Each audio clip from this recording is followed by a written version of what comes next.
আজকে দুপুরে যে খাবার ছিল সেটা আপনাদের সাথে শেয়ার করছি। দুপুরে ছিল ভাতের সাথে করলা ভাজি। এই করলা ভাজিটা কিন্তু দুপুরে খেতেই ভালো লাগে, আর রাতে খেতে কিন্তু একদমই ভালো লাগে না, আমার মনে হয় বেশি তিতা লাগে। এরপরে ছিল পাট শাক আর ডাল দিয়ে একটা ভাজি।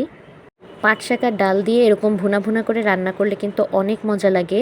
আম্মু ভেবেছিল পাট শাকটা কচি, তো আম্মু বুঝতে পারেনি, তাই ডালের পরিমাণটা একটু বেশি হয়ে গিয়েছে, কিন্তু তাও এটা খেতে কিন্তু অনেক মজা লাগছিল। আমি এটা দিয়ে বেশি করে খেয়ে নিলাম। এরপরে ছিল ছোট মাছের পাতলা ঝোল, বেগুন আলু আর বেশি করে পেঁয়াজ মরিচ দিয়ে। এরকম রোদ উঠলে কিন্তু এই সব খাবারই ভালো লাগে খেতে।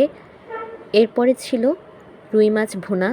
রুই মাছের পিঠের মাছগুলো দিয়ে আম্মু ওদিন কাটলেট বানিয়ে ফেলেছিল, তো পেটের যে মাছগুলো ছিল সেটাই ছোট ছোট করে কেটে এরকম ভুনা করেছিল। রুই মাছ ভুনা দিয়ে খেয়ে নিলাম। আজ এ পর্যন্তই।